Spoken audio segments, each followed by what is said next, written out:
Good evening दोस्तों, मैं RB sir आपको एक बार पुनः स्वागत करता हूं आपके अपने यूट्यूब चैनल आरबी क्लासेस पर। जैसा कि हम लोग एनटीपीसी प्रीवियस पेपर का सलूशन कर रहे हैं पार्ट वाइज, सेक्शन वाइज। आज इसकी चौथी क्लास है। आज हम लोग उसके आगे यानी प्रीवियस पेपर के जो पूछा गया था 28 मार्च ही का, ये भी प्रीवियस पेपर था, ये 5th शिफ्ट 4 था, चौथी क्लास थी। तो आज हमारी ये चौथे शिफ्ट का पेपर हम लोग सॉल्व कराएंगे। जबकि इसमें आपको लगभग मान के चलिएगा कि 30 सवाल का कलेक्शन आपको मिलेगा अलग अलग टाइप्स के। आज हम लोग इस पे चर्चा करेंगे, बहुत ही मज़ा आने वाला है। पूरा वीडियो आप लोग देखिएगा ज़रूर, क्योंकि इसमें हमने आपको पहले ही बताया है कि अलग अलग टाइप्स के क्वेश्चन मिलते हैं। कोई पार्टिकुलरली कोई एक सब्जेक्ट नहीं है, कोई एक टॉपिक नहीं है। इसमें आपको हर पूरे अर्थमेटिक चाहे हो, चाहे एडवांस मैथ हो, कोई भी हो, सब में आपको मिलता है। तो इसमें मिक्स, एक तरह से कहते हैं ना, मिक्स सवाल है। तो मिक्स सवाल है तो कोई प्रॉब्लम नहीं होनी चाहिए।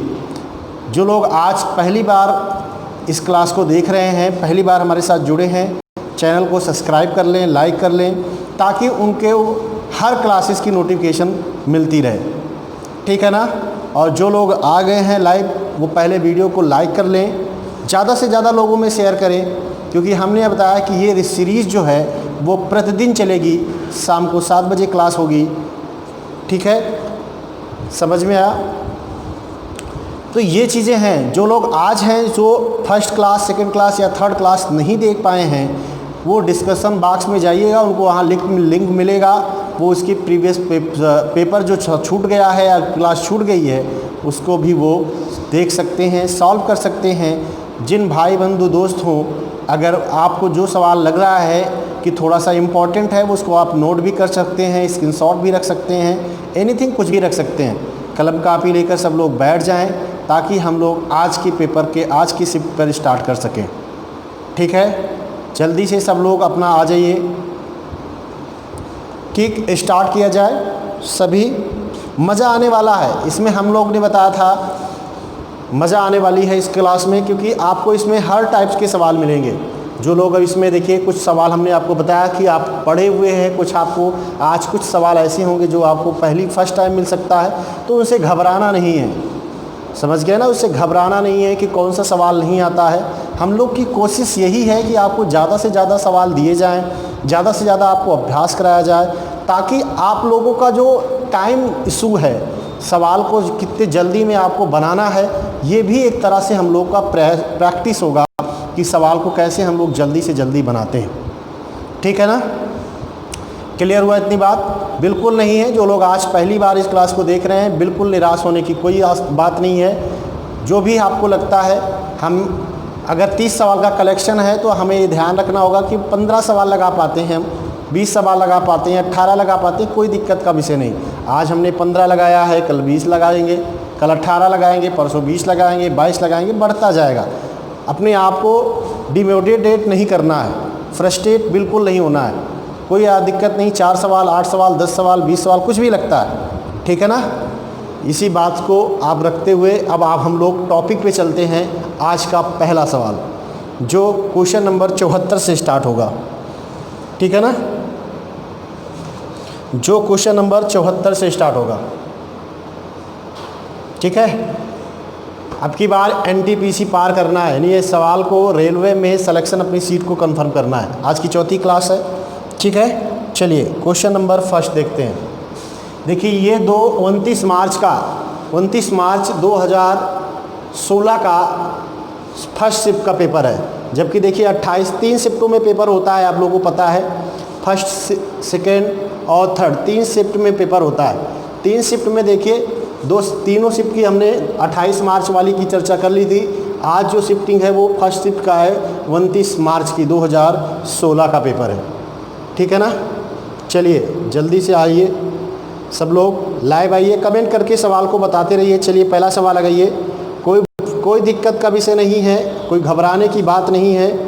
ये सिंप्लीफिकेशन का सवाल है।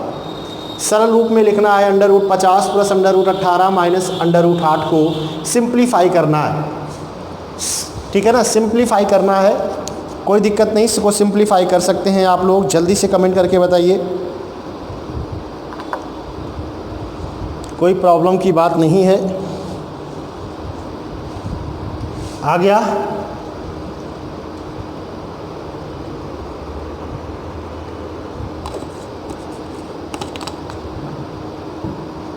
इसका ऑप्शन नंबर कौन सा सही होगा? सी। इसका ऑप्शन सी सही होगा। देख लीजिए जिन दोस्त को समझ में नहीं आया, अब देखिए अंडर रूट 50 को लिख सकते हैं plus under root 18 minus under root 8। देखो इसको हम वर्ग में तोड़ लेंगे। इस 50 को हम लिख सकते हैं 25 गुणे 2, 25 गुणे 2 लिख सकते हैं, नहीं लिख सकते हैं। 18 को लिख सकते हैं 9 गुणे 2 लिख सकते हैं ना, माइनस 8 को लिख सकते हैं 4 गुणे 2 लिख सकते हैं, किसी को कोई दिक्कत? अब इस 25 को लिख सकते हैं 5√2, 25 का वर्गमूल क्या होता है 5, प्लस 9 का वर्गमूल क्या होता है 3, 3√2, ठीक, माइनस 4 का वर्गमूल क्या होता है 2, 2√2। अब देखिए सबका रूट बराबर है, जुड़ भी जाएगा घट भी जाएगा, तो 5, 5 3 8, 8 में से 2 जाएगा 6, 6√2। यही इसका राइट आंसर है, ऑप्शन नंबर सी। कोई दिक्कत किसी को, कोई प्रॉब्लम हो बताइएगा भाई। चलिए नेक्स्ट। पूरा एक सीरीज चल रही है, एक पैटर्न है, और इसको आप अगर सिस्टमेटिक पूरे क्लास को आप करते हैं, पूरे क्लास में रेगुलर बने रहते हैं, तो आपको कभी भी दिक्कत नहीं आएगी। जबकि आप लोगों की आदतें हैं कि क्लास में आना जाना लगा रहता है, तो कई सिस्टम है, आप क्वेश्चन 2 लगाए फिर चले गए, 8 आगे लगाए 2 3, तो ये चीज़ें सीरीज में है। आप अपनी पढ़ाई के लिए एक समय निर्धारित करिए, और ये बहुत महत्वपूर्ण समय है, ठीक है ना। इसको अगर आप गुना लेते हैं तो आपके लिए बहुत बेहतर हो जाएगा। चलिए देखिए, कह रहा है एक समचतुर्भुज है कि विकर्ण 8 मीटर और 6 मीटर दिया गया है, इसका क्षेत्रफल, इसका फार्मूला होता है, उसी फार्मूले पर रखना है।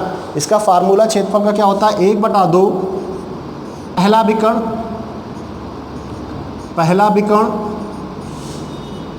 गुणे दूसरा विकर्ण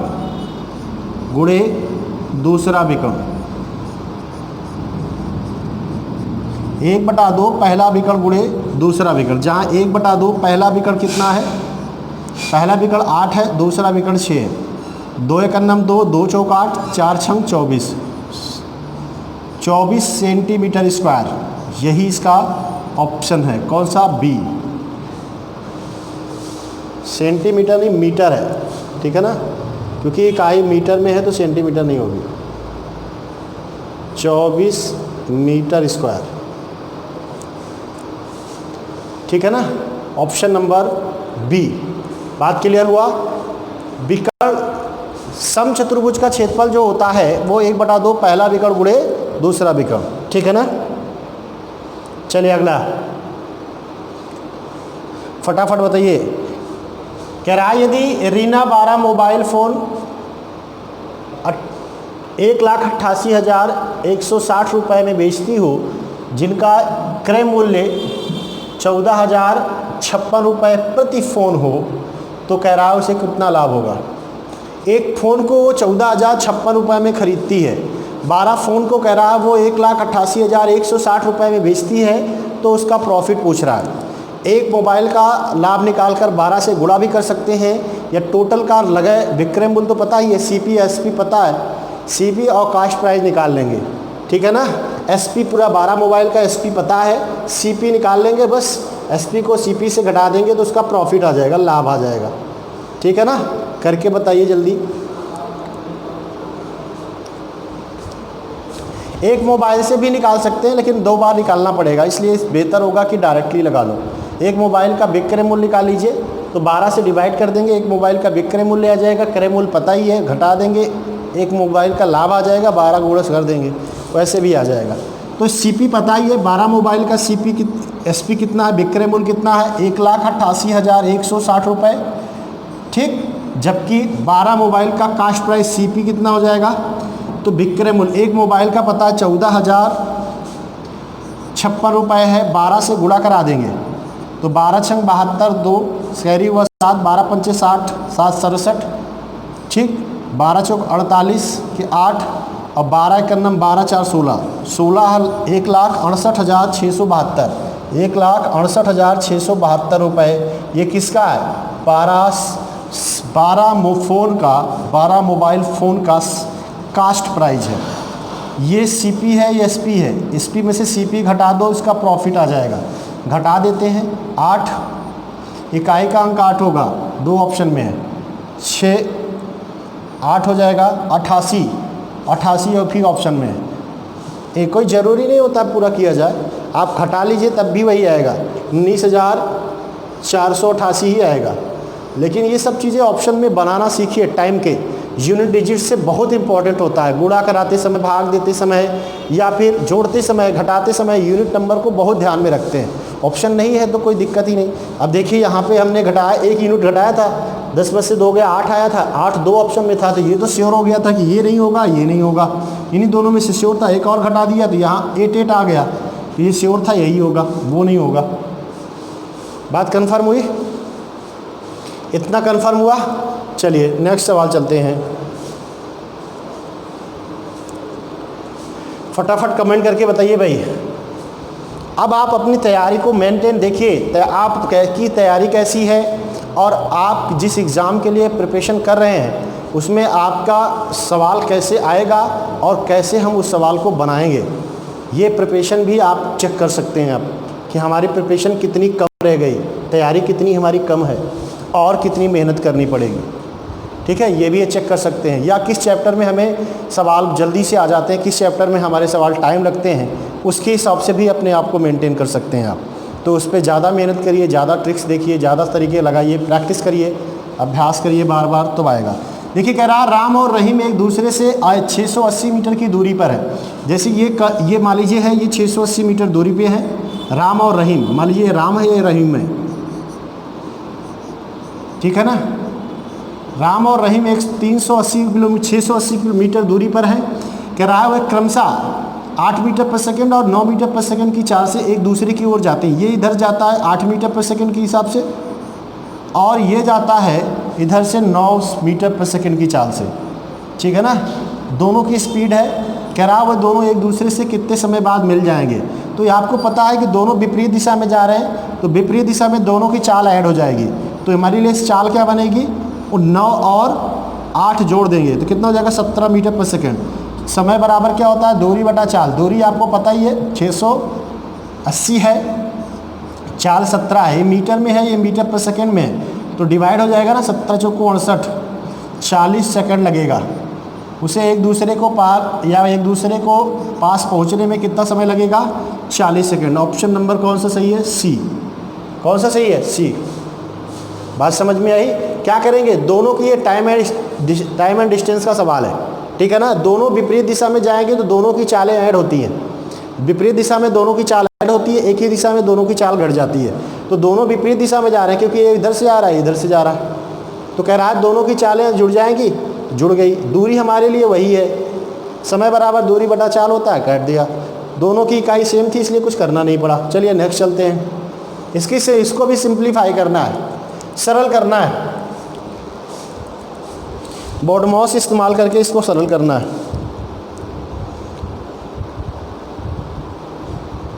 फटाफट देखिए, फटाफट कमेंट करके बता रही हुई है। कह रहा है 2 सही 1/3 माइनस 1 सही 1/2 ऑफ मतलब गुणा 3/5 प्लस 1 सही 2/5 भागे 2 सही 1/3 को सरल करना है, सिंप्लीफाई करना है। जल्दी से कमेंट करके बताइए भाई।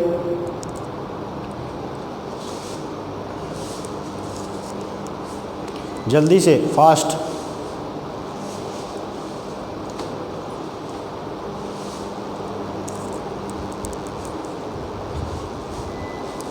देखिए पहले ये ब्रैकेट हल होगा, ठीक है ना। पहले ये ब्रैकेट हल होगा तो इसको लिख सकते हैं 2 3 6 7/3 माइनस 3/2। इसका एलसीएम ले लेंगे 6, 7 दूनी 14, 14 माइनस 9 बराबर 5/6 आएगा। इसकी वैल्यू 5/6 आएगी। ऑफ मतलब गुणा होगा। अब देख लेते हैं 3/5, पहले यही हल होगा। प्लस इसको लिख सकते हैं 5 × 5 2 7, 7/5, ठीक। इसको लिख सकते हैं भागे तो ये 6 1 7/3। पहले यही हल होगा, 5 से 5 डिवाइड हो गया, 2 3 एकम 3, 3 दूनी 6। इसकी वैल्यू 1/2 आई कि नहीं आई। अब देखिए इसकी 1/2 प्लस, अब देखिए भाग को गुणा बना सकते हो ना, इस भिन्न को पलटकर इसको लिख सकते हो 3/7, लिख सकते हो कि नहीं लिख सकते हो, तो ये गुणा बन जाएगा। अब गुणा बन जाएगा तो 7 से 7 कैंसिल हो गया, यानी प्लस 3/5, 3/5 आएगा। एलसीएम कितना हो जाएगा 10, 5 एकम 5, 3 दूनी 6, 11/10। 11/10 को लिख सकते हो आप 1 सही 1/10, 11/10 भी सही है लेकिन ऑप्शन में नहीं बनाया, ठीक है ना। तो 1 सही 1/10 यही इसका राइट आंसर है, ऑप्शन नंबर सी। क्लियर हुआ, कोई दिक्कत किसी को, कॉन्सेप्ट क्लियर हुआ ना। चलिए नेक्स्ट चलते हैं, फटाफट बताइए भाई, ये किसका सवाल है। ये मेंसुरेशन का क्या कहेंगे, इसको बहुभुज कहते हैं, बहुभुज का सवाल है, इसमें कोण बताना है आपको, ठीक है ना। एक चतुर्भुज है, 4 भुजाओं वाली आकृति है, और 4 भुजाओं वाली आकृति का अंतः कोण कितना होता है, अंतः कोणों का 360 होता है। चारों, अगर 4 भुजाओं वाली आकृति है तो उसके अंतः कोणों का योग 360 होता है, ठीक है ना। इसका एक फार्मूला होता है n-2 गुणे 180, ऐ भी कर सकते हैं आप, अंतः कोणों का योग निकालना हो तो n-2 गुणे 180, किसी भी बहुभुज का अंतः कोणों का योग निकालना है तो इससे पता लग जाएगा। जहाँ n क्या बनेगा उसकी भुजा, तो जैसे इसको भी निकालना है तो 4 भुजा ना, चतुर्भुज 4 में से 2 जाएगा, 2 गुणे 180 बराबर कितना हो जाएगा 360 हो जाएगा। बस इसी चारों कोणों को डिवाइड इसी रेशियो में बांट दीजिए। चारों कोणों का रेशियो दिया गया है 3:5, 5:9, 9:13, तो इन सबका योग कितना है 360 ही तो है। यहाँ कितना है 5 3 8, 8 9 17, 17 13 30, 30 बराबर 360 के एक रेशियो बराबर कितना आ जाएगा 360 डिवाइड बाई 30, 0 से 0 कटेगा 12, एक रेशियो की वैल्यू 12 आ गई। अब सबसे क्या पूछा इसमें, सबसे बड़ा कोण, सबसे बड़ा कोण क्या होगा 13 रेशियो, 112 गुणे 13 बराबर 156, यानी सबसे बड़ा कोण क्या होगा 156 डिग्री। छोटा पूछा होता तो 12 3 36 डिग्री, कोण पूछा होता तो 12 3 36, 12 5 60, 12 9 108 और 12 ग्राम में 156, सारे कोण आ जाते, ठीक है। पहला 36 है, दूसरा 60 है, तीसरा 108 है, चौथा 156 डिग्री है। जो चतुर्भुज है इसके यही चारों कोण हैं। चलिए नेक्स्ट देखिए, बहुत ही इंपॉर्टेंट एलसीएम एचसीएफ का सवाल है, एलसीएम एचसीएफ का सवाल है, बहुत ही इंपॉर्टेंट सवाल है। देखिए इसमें कह रहा बहुत ही, यदि x एक अभाज्य संख्या हो तो x और उसकी अगली क्रमिक संख्या का एलसीएम क्या होगा। मतलब अगर x एक अभाज्य संख्या हो और इसकी अगली जो संख्या होगी जो अभाज्य, वो क्या रहा है अगली संख्या, मतलब अगली जो संख्या होगी अभाज्य संख्या के बाद वाली जो संख्या होगी उसका आपको एलसीएम बताना है, ठीक है ना, लासा बताना है। जल्दी कमेंट करके बताइए, बहुत फास्ट सवाल, बहुत मस्त सवाल है, बहुत इजी सवाल है।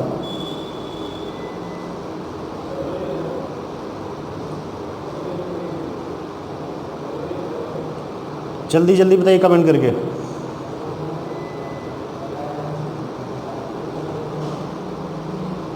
अब देखिए यहाँ पे कुछ करना ही नहीं था यार। एक अगर फर्स्ट अभाज्य संख्या x है तो इसके नेक्स्ट वाली संख्या x+1 होगी। दोनों क्या है को प्राइम नंबर होंगे ना, सभाज्य संख्या होंगी, दोनों का गुणनफल ही तो एलसीएम होगा। तो x गुणे x+1, भाई हमने बताया था एलसीएम एचसीएफ में कि अगर दो संख्याएं को प्राइम नंबर हैं, सभाज्य संख्याएं हैं, तो उनका मासा क्या होगा एक होगा। अगर दो संख्या सभाज्य संख्या हैं, को प्राइम नंबर हैं, अगर दो संख्या सभाज्य संख्या हैं, तो अगर वहाँ पे इनका अगर एचसीएफ पूछा जाएगा तो एचसीएफ जो होगा वो तो 1 होगा, लेकिन जो इसका एलसीएम होगा उन दोनों संख्याओं का गुणनफल होगा।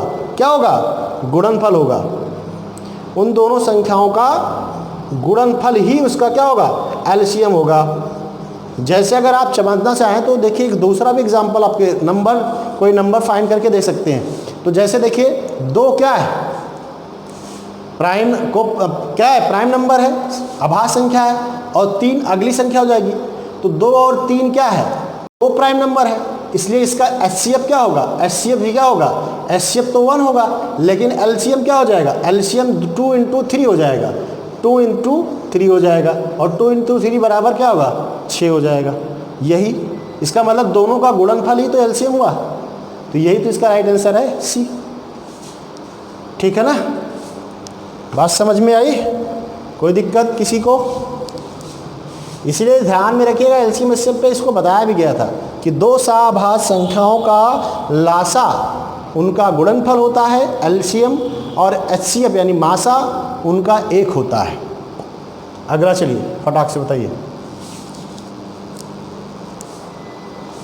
नेक्स्ट बताइए। स्मृता एक काम को 12 दिन में समाप्त करती है, जबकि सैम उसी काम को 9 दिनों में समाप्त करता है। तो 4 दिनों तक एक साथ काम करने के बाद दोनों काम छोड़कर चले जाते हैं, तो शेष बचा हुआ कार्य कितने दिन में होगा? जल्दी से फास्ट करिए। दोनों 4 दिन तक काम करते हैं, उसके बाद काम छोड़ देते हैं, बाकी बचे हुए काम के भाग कितना होगा, शेष काम कितना बचा है? तो कुछ करना नहीं है। स्मिता को ए मान लेते हैं, ए करता है 12 दिन में, मान लीजिए सैम को बी मान लेते हैं, वो करता है 9 दिन में। दोनों का एलसीएम कितना हो जाएगा, 36 हो जाएगा। इसकी कार्य करने की क्षमता 3 आ जाएगी, इसकी कार्य करने की क्षमता 4 आ जाएगी। बस समझ में आ रहा है? 36 काम, अरे 36 काम करना है एक दिन 12 दिन में, तो एक दिन में कितना करेगा, 3। 9 दिन में 36 काम करना है तो एक दिन में कितना करेगा, 4। दोनों मिलकर एक दिन में कितना करेंगे, 7। कै दिन तक, 4 दिन तक। 7 चौक 28 काम हो चुका, 28 हो गया, 36 करना है, तो शेष कितना बचा, 8 ही तो बचा, कितने में से, 36 में से। तो 4 दूनी 8, 4 9 36, 2/3, 2/9 भाग शेष बचा है, 2/9 भाग शेष बचा है। Option number C. कोई दिक्कत, समझ में आ रहा है ना? कोई प्रॉब्लम किसी को? 5 सेकेंड में, 10 सेकेंड में बहुत जल्दी सवाल को बना देगी। सारा कॉन्सेप्ट अगर आपका क्लियर है, कोई दिक्कत नहीं आएगी। चलिए नेक्स्ट सवाल में, ये एवरेज का सवाल है, औसत का, सब पे भी चर्चा हुई है।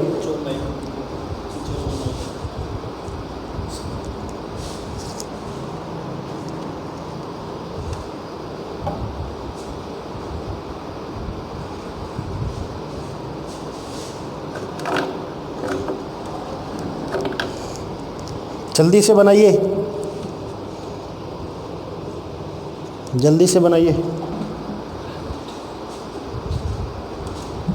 फटाफट जल्दी से बनाइए भाई।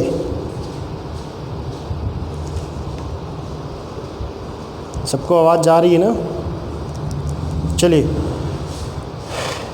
कह रहा है कक्षा में 27 विद्यार्थियों की औसत आयु दिया है 22 वर्ष, 22 दिया गया है ना। कह रहा है यदि उनमें से अध्यापक की आयु शामिल कर ली जाए तो उसकी औसत में एक वृद्धि हो जाती है। तो सवाल बनाया गया है, औसत में वृद्धि हो गई ना, किसी के शामिल होने से उसकी औसत में अगर वृद्धि हो जाती है तो इसका मतलब शामिल होने वाले की उम्र ज़्यादा थी, यानी अध्यापक की उम्र 22 साल से ज़्यादा थी। तो कितनी ज़्यादा थी, वर्तमान संख्या 28, भाई 27 थे, एक अध्यापक शामिल हो गए, 28 ही तो जाएगा। औसत में 1 की वृद्धि हुई, यानी 28 वर्ष अध्यापक की उम्र ज़्यादा थी। किससे ज़्यादा थी, औसत से। तो 22 में 28 जोड़ देंगे, ये इसका राइट आंसर हो गया, 50 वर्ष। Right answer C. क्या दिक्कत, कितना समय लगा, बहुत ज़्यादा नहीं लगा, फट से आ गया। चलिए देखिए अगला, डिस्काउंट का सवाल है।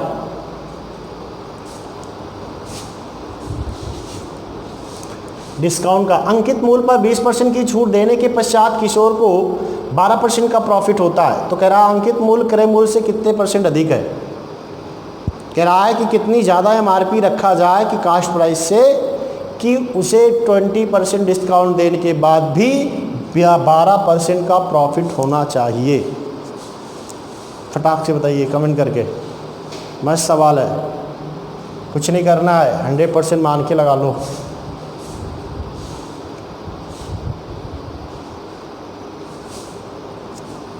फटाफट बताइए भाई, कमेंट करते रहिए। सब लोग वीडियो को लाइक कर दें, सब लोग से पहले इतना कम लोग, जितने लोग वॉच करते हो उतने भी लोग लाइक नहीं करते हो। चलिए देखिए, अगर हम इसका कास्ट प्राइस यानी सीपी, कास्ट प्राइस कितना मान लें, 100% मान लें, तो इसकी सेलिंग प्राइस यानी एसपी, विक्रय मूल्य कितना आ जाएगा भाई। कास्ट प्राइस में प्रॉफिट जोड़ दो ना तो 112 हो जाएगा। अब हमें इसकी एमआरपी निकालनी है, एमआरपी मैक्सिमम रिटेल प्राइस। अब इसकी एमआरपी निकालनी है तो एमआरपी क्या रहा है कि 20% डिस्काउंट देने के बाद कितने में बिक गया, 112 में बिका ना। तो इसका मतलब ये 80% की तो वैल्यू है। अगर ये 100 रहा होता तो 80 बराबर 112 की, तो 100 बराबर निकाल लेंगे तो इसकी एमआरपी आ जाएगी 112 बटा 80 गुणे 100, 20 पंचे 100, 20 दूना 20 चौक 80, ठीक है ना, 20 से डिवाइड हो रहा ना, तो 20 चौक 80, 4 एक नम 4, 4 दूनी 8, 4 8 32, 28 गुणे 4, 28 गुणे 5 सॉरी 140, यानी इसकी एमआरपी 140% होगी। जब इसकी सीपी अर्थात कास्ट प्राइस क्रय मूल्य अगर 100 होगा तो इसकी एमआरपी कितनी बनेगी, 140। तो एमआरपी से कितना ज़्यादा है, यानी इसके क्रय मूल्य से इसका अंकित मूल्य कितना ज़्यादा है। तो हम क्या करेंगे, 140 में 100 घटा देंगे तो पता लग जाएगा कितना ज़्यादा है, 40। यानी इसका अंकित मूल्य इसके क्रय मूल्य से कितना % ज़्यादा है, तो 40%। Option number 1 first A. बात यहाँ तक कंफर्म हुई, किसी भाई को दिक्कत? चलिए मज़ा आने वाला। देखिए कितने सरल सवाल बनते हैं एनटीपीसी में। टेक्नोमेट्री का सवाल आ गया है। जब हम टेक्नोमेट्री का क्लास लेंगे तो मज़ा आएगी, परेशान बिल्कुल न रहिएगा, प्रयास करिए, जो है हम बताएंगे आपको। टेक्नोमेट्री कुछ नहीं है, इसमें सारे साइन का मान, कॉस का मान, टेन का मान, ठीक है ना, सबका मान याद हो बस। ये तो मान रखा हो तो रखना ही है, कुछ करना नहीं इसमें।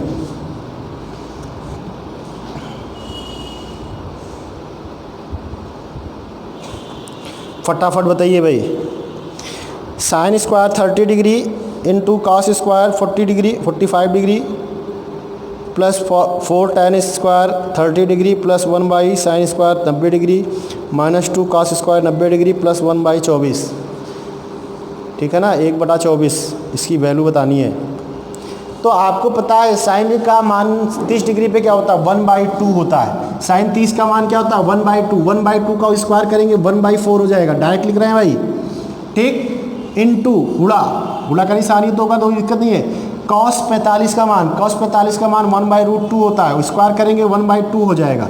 बात समझ में आई। प्लस 4 tan 30 का मान, tan 30 का मान कितना हो जाता है, 1/3। 1/3 का स्क्वायर करेंगे क्या आएगा, 1/3। 1/3 मतलब 4/3। बात का कन्फर्म में हो रही है ना। प्लस 1/2 इंटू साइन 90 का मान 1 होता है, गुणे 1 कर देंगे, माइनस 2 कॉस 90 का मान 0 होता है, तो 0 से गुणा करा देंगे, प्लस 1/24। बात समझ में आई। अब इसको इससे गुणा कराएंगे तो 1/8 प्लस 4/3 प्लस 1/2, इसका मतलब 0 कुछ नहीं है, प्लस 1/24। इसका एलसीएम कितना हो जाएगा, 24 हो जाएगा। हो जाएगा नहीं, 8 3 24, 3 बार जाएगा, ठीक है, 8 बार जाएगा ना, 3 8 24, 8 चौक 32, 32 हो जाएगा। 12 दूना 24, 12 हो जाएगा, प्लस 1 हो जाएगा।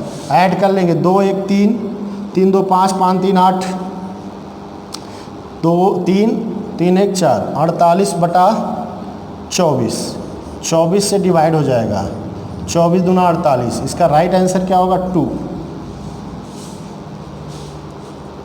कोई दिक्कत, समझ में कॉन्सेप्ट आया? कोई प्रॉब्लम किसी को बताइए।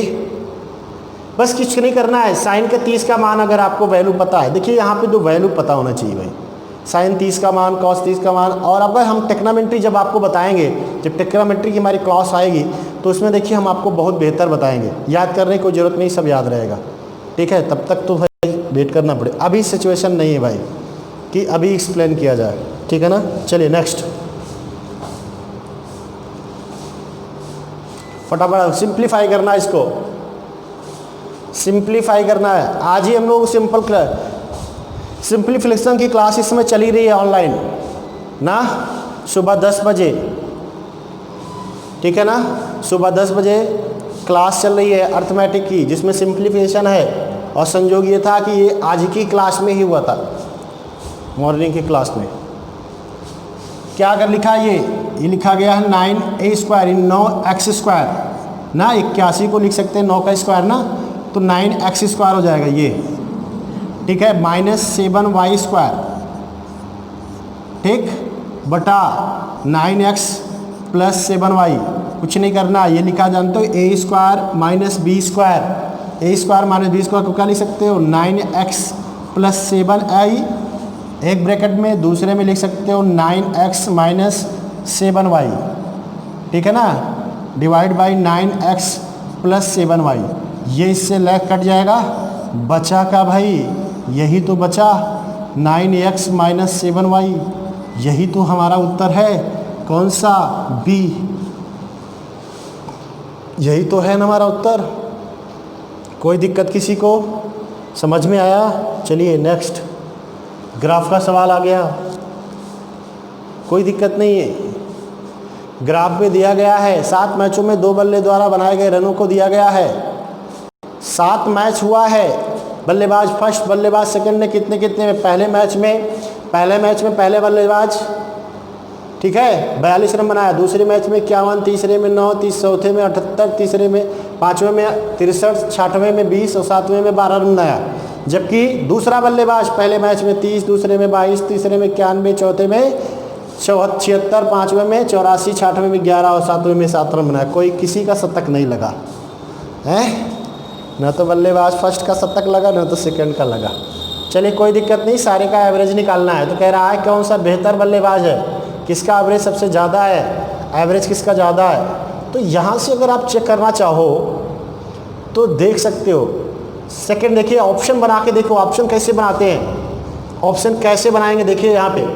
तो देखिए दूसरा बल्लेबाज ज़्यादा रन बनाया, यहाँ देख रहे हो हाईएस्ट है, 30 बनाया, 22 बनाया, 91 तक बनाया, 76, 84 हाईएस्ट। देखो लगाने की जरूरत नहीं, ऑप्शन देखो, दूसरे बल्लेबाज की एवरेज ज़्यादा होगी तो पहला वाला तो कट गया, ये भी पहला, ये भी पहला, ये भी पहला, दूसरा एक ही ऑप्शन बनाइए, लगाने की कोई ज़रूरत है नहीं,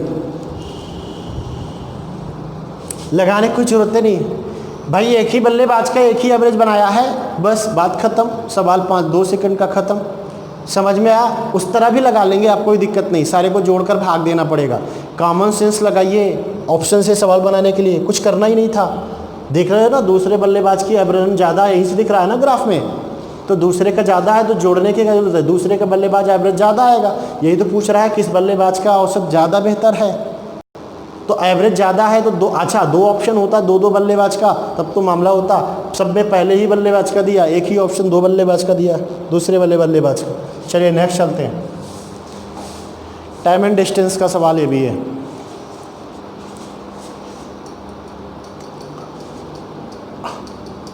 अजहर एक यात्रा 10 घंटे में पूरा करता है।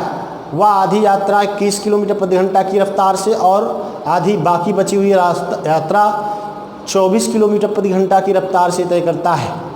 पूछ रहा है उसकी कुल यात्रा।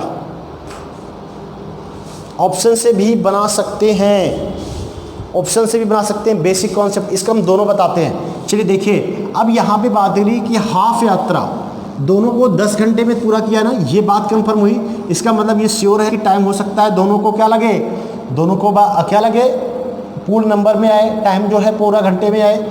आधी यात्रा यदि यानी जो हाफ यात्रा होगी तो आधी का मतलब है कि हमारी जो दूरी होगी वो पॉइंट में नहीं होनी चाहिए, तो इसका हाफ तो बन नहीं सकता। हाफ किसका बन सकता है, इवन का, ऑड का नहीं बन सकता ना, इवन का ही तो बन सकता है, इवन नंबर का ही तो बना सकते हैं ना, ऑड नंबर का नहीं बन सकता है। तो हाफ तो ये ऑड नंबर है, गलत है। इवन ये भी हाफ है, ये भी हाफ है, ये भी हाफ है, हो सकता है ना। तो इसका हाफ करके देखते हैं, और 21 का डिविजिबल नंबर होना चाहिए, तो इसका हाफ करेंगे तो 117।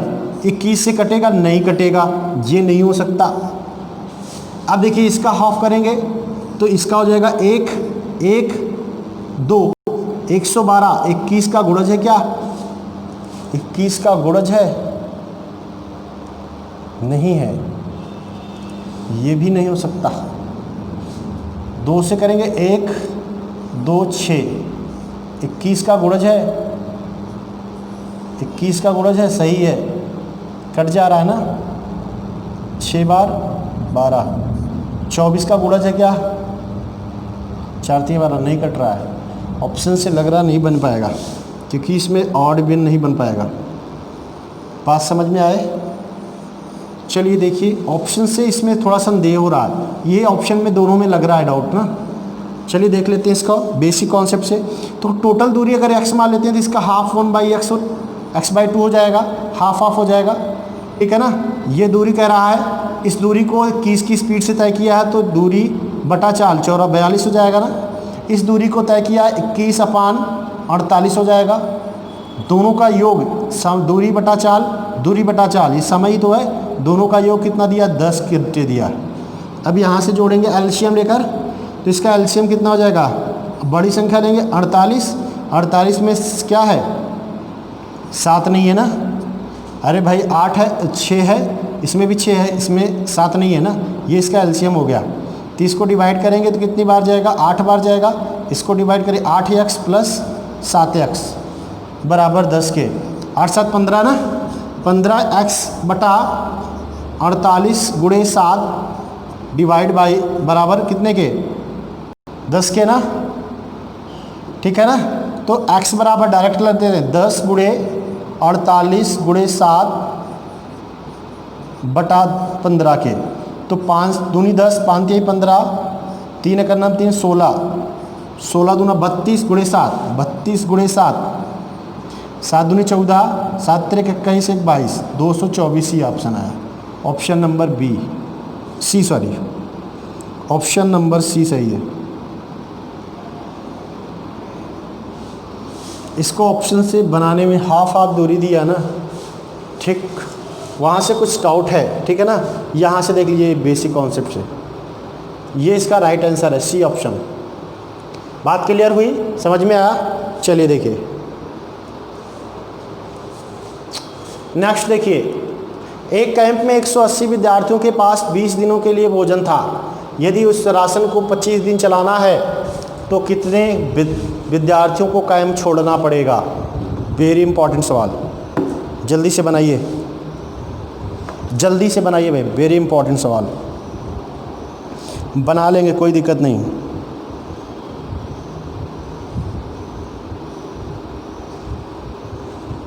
फटाफट कमेंट करके बताइए, बहुत कम आप लोग लाइव रहते हो भाई, मेहनत करिए इसमें। अरे भाई, आपको सुबह 1 घंटे मैथ, शाम को 1 घंटे मैथ पढ़ना है, 2 ही घंटे तो मैथ हो जाएगा, इसके बाद तो पढ़ने की ज़रूरत भी नहीं पड़ेगी, बस सारे सवाल को रिपीट करके देखते रहो बस। इतने में तो सिलेक्शन पक्का ही हो जाएगा, 5 महीने 3 महीने 4 महीने में। चलिए देखिए, कह रहा है 180 विद्यार्थियों के लिए कितने दिन का भोजन था? 20 दिन का था, तो इतना ही तो भोजन था। इसको कितने दिन चलाना है? 25 दिन ही तो चलाना है। 25 से डिवाइड कर दिया तो 5 शाम 25, 5 चौक 20, 5 एक नम 5, 5 तिहाई 15, 5 36, 36 गुणे 4, 144 दिन चलेगा। 144 व्यक्ति खाएंगे। अब 144 व्यक्ति पूछा है ना, तो 144 व्यक्ति को रहना पड़ेगा, यानी विद्यार्थी को रहना पड़ेगा। अगर 144 विद्यार्थी रहेंगे तो वो भोजन कितने दिन चलेगा? 25 दिन चलेगा ना। हमसे पूछ रहा है कितने छोड़ने हैं, तो आपके पास 180 हैं, जबकि आपको चाहिए कितना? 144।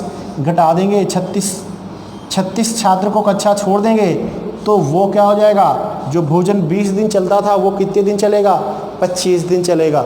अगर ये पूछा होता ना कि कितने विद्यार्थी की ज़रूरत है, कितने विद्यार्थी रहेंगे, तो इसका ऑप्शन 100 कितना हो जाता? इसका उत्तर 144 हो जाता।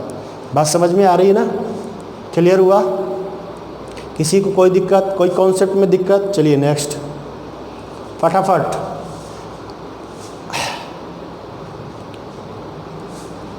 कह रहा है वह छोटी से छोटी संख्या जिसको 15 का और 14 के वर्गों के योग में जोड़ा जाए तो एक परिणाम स्वरूप प्राप्त संख्या एक वर्ग संख्या हो जाए। मतलब 15 का स्क्वायर और 14 का स्क्वायर में कौन सी संख्या जोड़ दी जाए कि वो जो आएगी वो परफेक्ट स्क्वायर नंबर हो जाए। ठीक है ना, जल्दी बताइए, फट से कमेंट करके बताइए।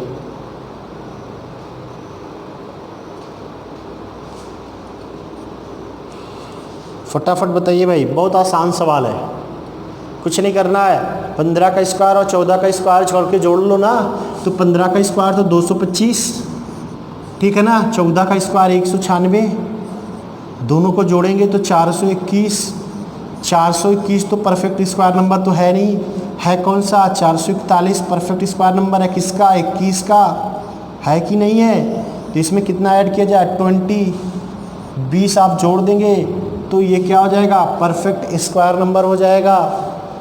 कोई दिक्कत, समझ में आया, पूर्ण वर्ग संख्या हो जाएगी। चलिए नेक्स्ट,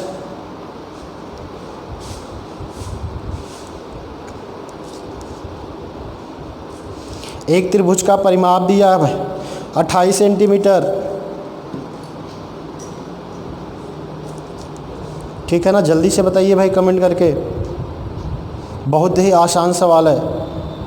तो त्रिभुज की लंबाई चौड़ाई का क्या हो सकती है, देखिए त्रिभुज की लंबाई चौड़ाई में रिलेशन दिया है, त्रिभुज की लंबाई चौड़ाई में रिलेशन दिया, देखो फटाफट कमेंट करके बताओ।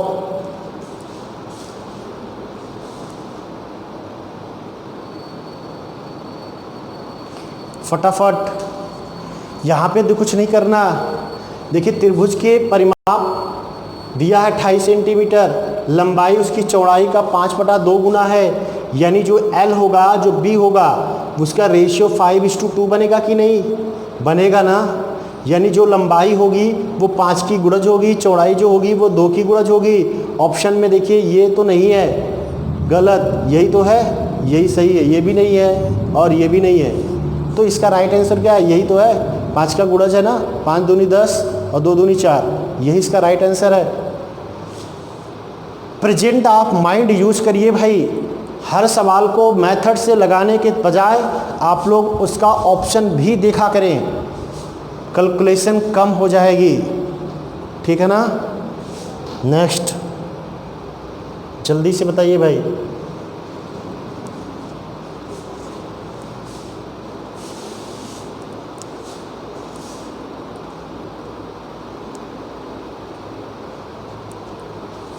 इसमें देखिए ऑप्शन सी और डी दोनों सेम हो गया है, ठीक है ना, मिस प्रिंट हुआ है। ऑप्शन सी या ऑप्शन डी दोनों सेम आंसर है, ठीक है ना, तो कोई भी सही हो सकता है, डी या सी अगर होगा तो। डी और सी में कोई भी ऑप्शन अगर होगा तो दोनों में से अगर कोई सेम ही ऑप्शन है।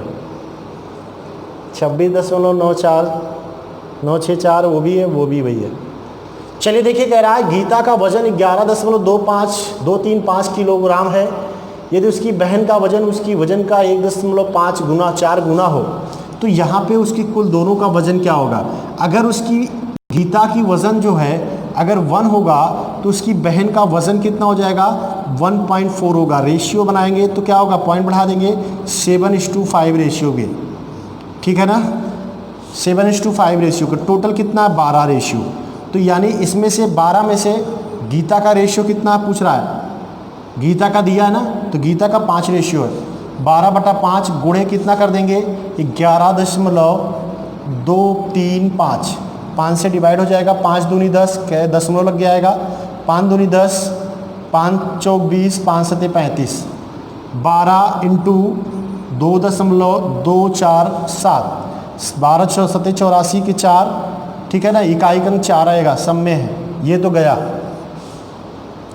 12 सते 84 के 8, 12 चौक 48, 8 56, 64 इकाई अंक 64, ये भी है, ठीक है ना। 5, 12 दूना 24, 5 29, ठीक है, 12 दूना 24, 2 26, 26.964 किलोग्राम। ऑप्शन नंबर डी होगा या फिर सी होगा, दोनों में से कोई में से, सी हो सकता है या फिर डी हो सकता है, ठीक है ना, दोनों में से कुछ भी हो सकता है। मिसप्रिंट हुआ है, ठीक है ना, क्वेश्चन कलेक्ट करने में मिसप्रिंट हुआ है। चलिए बात समझ में आई, ये नहीं समझ में आया क्या? ये कहाँ से आ गया 12/? अरे टोटल पूछ रहा है ना, तो टोटल 12 रेशियो होगा, जिसमें से गीता कितनी है? 5 रेशियो है ना, और गीता की रेशियो तो वैल्यू दिया ना किलोग्राम में, तो हमने 5 से देकर गीता के वजन से गुणा करा दिया, टोटल आ गया। ठीक है, चलिए फटाफट बताइए इसको। निम्नलिखित जानकारी का अध्ययन कीजिए और उसे नीचे दिया गया है। 90 विद्यार्थियों की कक्षा में 80 विद्यार्थियों बर्गर या पिज्ज़ा पसंद करते हैं, 62 बर्गर और 56 पिज्ज़ा पसंद करते हैं। तो आपको इसका 91, 92 और 3 सवाल पूछा गया, एक ही चैप्टर से 3 सवाल पूछा गया। टोटल 90 विद्यार्थी है। जल्दी से इसको देखिए, एक ही पैटर्न पे तीनों सवाल है। एक सवाल हल हुआ तो समझो तीनों हल जाएगा, कोई दिक्कत नहीं होगी। जल्दी से बताइए भाई फटाफट।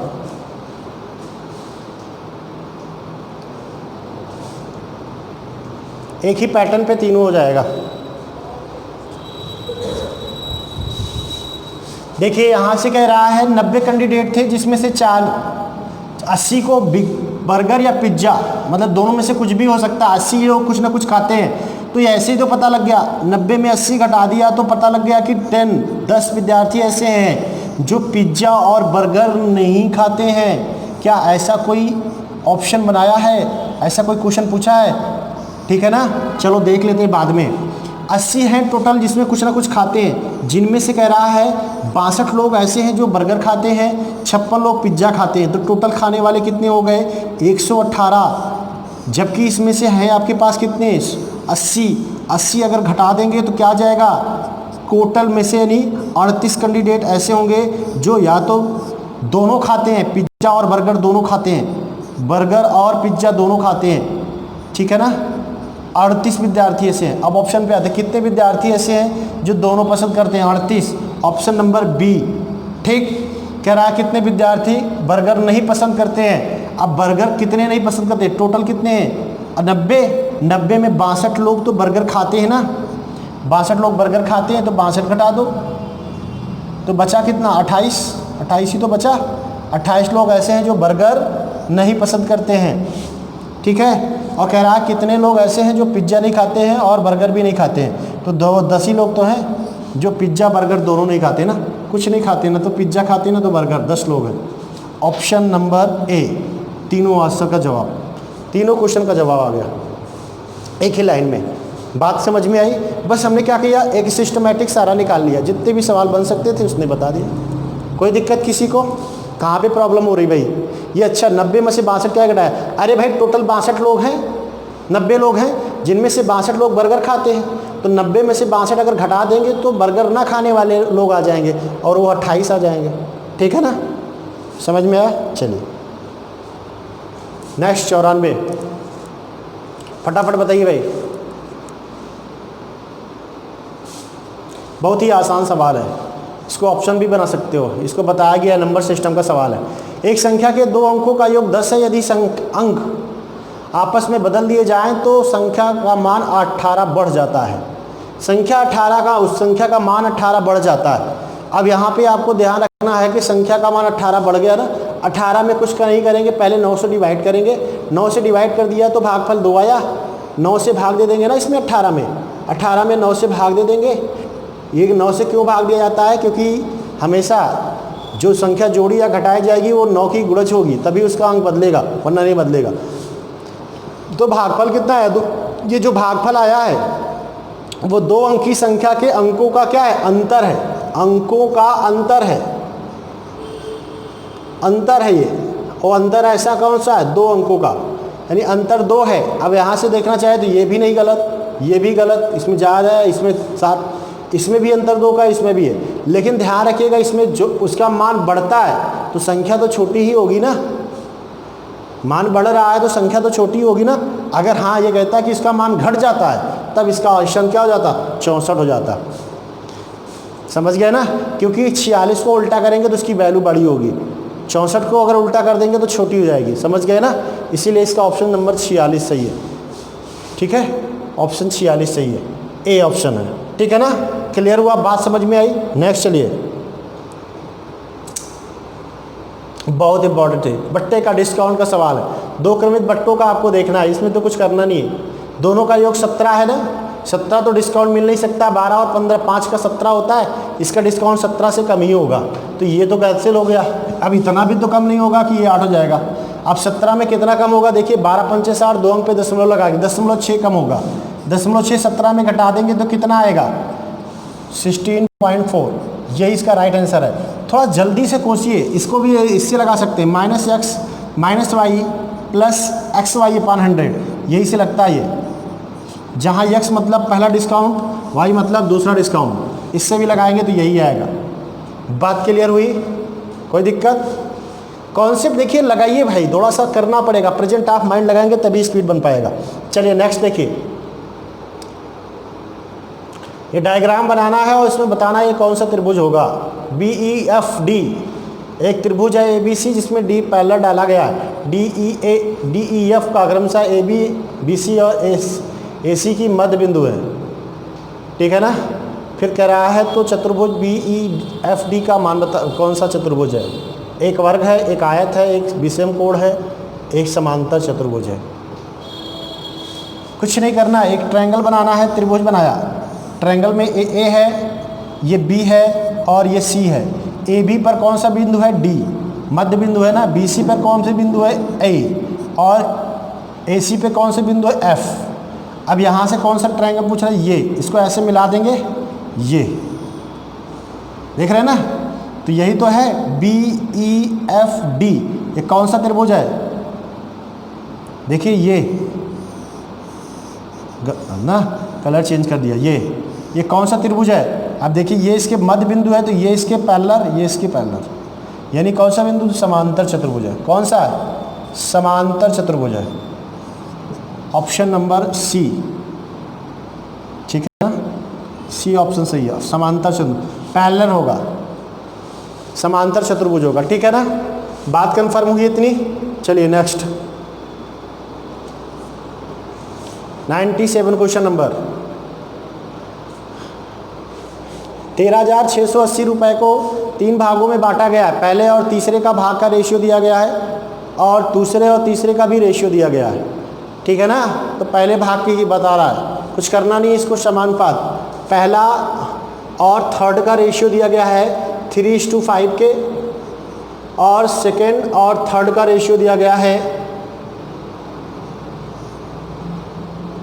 4:7 के,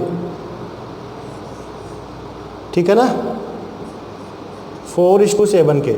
अब इसमें देखिए थर्ड, दोनों में क्या कॉमन है, थर्ड ही तो कॉमन है, 3 कॉमन है ना, तीसरी संख्या दोनों में कॉमन है, देख रहे हो ना, यहाँ देखिए ना, यहाँ 5 है, तीसरी संख्या यहाँ 7 है, दोनों की रेशियो की वैल्यू बराबर है, नहीं है, नहीं है तो क्या करेंगे आप, बराबर कर लेंगे। बराबर करने के लिए इस रेशियो में 5 से गुणा और इस रेशियो में 7 से गुणा, तो क्या आ जाएगा, फर्स्ट संख्या रेशियो कितनी आ जाएगी, 7 त्रिक 21 हो जाएगी। सेकंड की रेशियो क्या आ जाएगी, सीरियल वाइज लिख देते हैं, तो 5 चौक 20 आ जाएगी। थर्ड की रेशियो की वैल्यू क्या आ जाएगी, तो 7 पचे 35 हो जाएगी, यहाँ भी 35 हो जाएगी, देखिए 7 पचे 35, यहाँ भी 35, तो एक ही बार लिखेंगे। ये देखिए फर्स्ट सेकंड थर्ड का रेशियो आ गया। अब तीनों का योग दिया गया है, तो यहाँ देखेंगे तीनों का योग कितना है, 76 ना, 76 है, और जबकि यहाँ रुपए में कितने का है, 13,680 रुपये को 76 से डिवाइड करके किसका पूछ रहा है, फर्स्ट भाग, फर्स्ट का कितना है 21 रेशियो, गुणा करा देंगे, कटेगा जरूर, 1 टाइम जाएगा, तो कितना बचा 60 ना, यही तो बचा 36, 24, 36, 60, ठीक, कटेगा जरूर, ये 76, 8 छंग 48, 8 सत्ते 56, ठीक, 8 बार जाएगा, 18, 180 बार जाएगा। अब 180 गुणे 21, 0, 8 एक 18 के 18, 18 दूनी 36, 1 37, 3,780 रुपये, option number A, option number A, ठीक है ना, पहला ऑप्शन सही है, 97। चलिए जल्दी से फटाफट बताइए भाई, नेक्स्ट चलिए, बड़ा आसान सवाल है, रेशियो का ये भी सवाल है, फटाफट बताइए।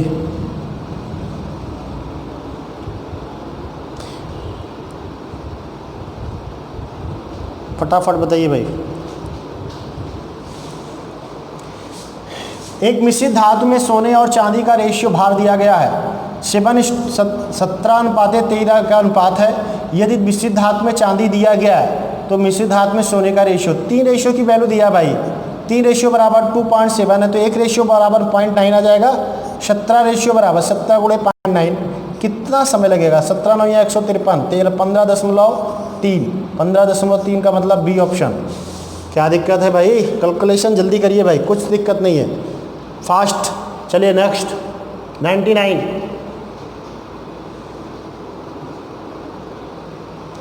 99 बताना है। ये तो या प्रॉफिट लॉस का सवाल है। 5 कारों का क्रय मूल्य 4 कारों के विक्रय मूल्य के बराबर है, लाभ या हानि प्रतिशत? जल्दी से बताइए भाई कमेंट करके, फास्ट जल्दी बताइए कमेंट करके। 5 कार को खरीदा जितने मूल्य में 4 कार बेचा, प्रॉफिट हो, क्या हो गया? पैसा वसूल हो गया। 5 कार को जितने में खरीदा होगा, 4 कार बेचेगा तो उसका पैसा क्या हो जाएगा? वापस हो जाएगा। इसका मतलब 1 कार की कीमत बच गई तो 1 कार का प्रॉफिट होगा, कितने पे होगा? 4 पर होगा। परसेंट बनाने के लिए 100 से गुणा तो 25% का प्रॉफिट होगा। ऑप्शन कौन सा सही है? सी। ऑप्शन कौन सा सही है? सी। क्लियर हुआ? बात समझ में आई? चलिए नेक्स्ट ग्राफ का सवाल है 100 से 102 तक। फटाफट बताइए भाई, मज़ा आएगी नहीं पूरी क्लास में? पूरा क्लास में मज़ा आ जाएगी। पूरा ऐसे प्रैक्टिस करना है। सोचो 1000 2000 तक सवाल ऐसे सिलसिला चलता रहेगा। देखो टाइप चेंज से मिलेगा। निम्नलिखित तालिका में चावल की उत्पादन का बोल दिया गया है। 2005 में 325 टन, 2006 में 438 टन, 2007 में 429 टन, 2008 में 258 टन और 2009 में 495 टन का उत्पादन प्रोडक्शन हुआ है। अब यहाँ पे इसको पूछ रहा है 2005 से 2009 के अवधि में चावल का औसत कितना होगा?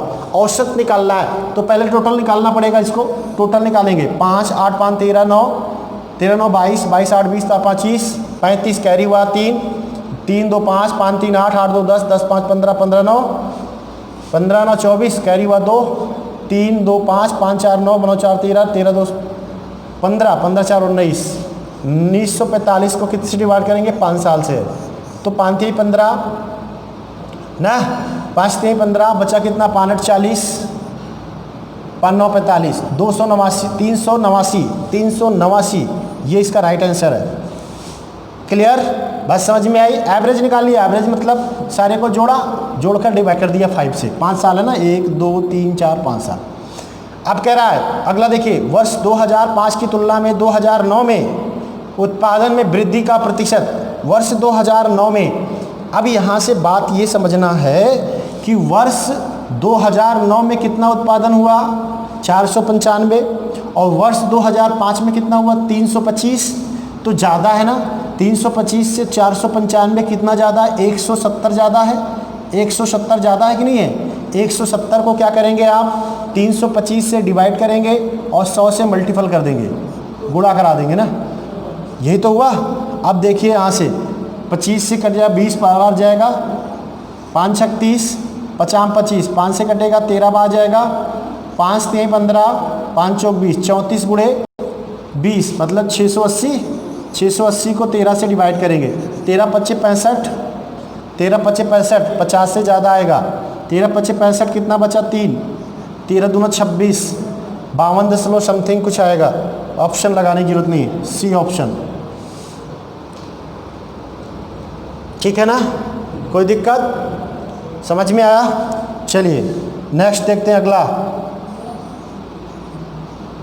अगला देखिए, कह रहा 2007 की तुलना में 2008 में, 2007 की तुलना में 2008 में कह रहा है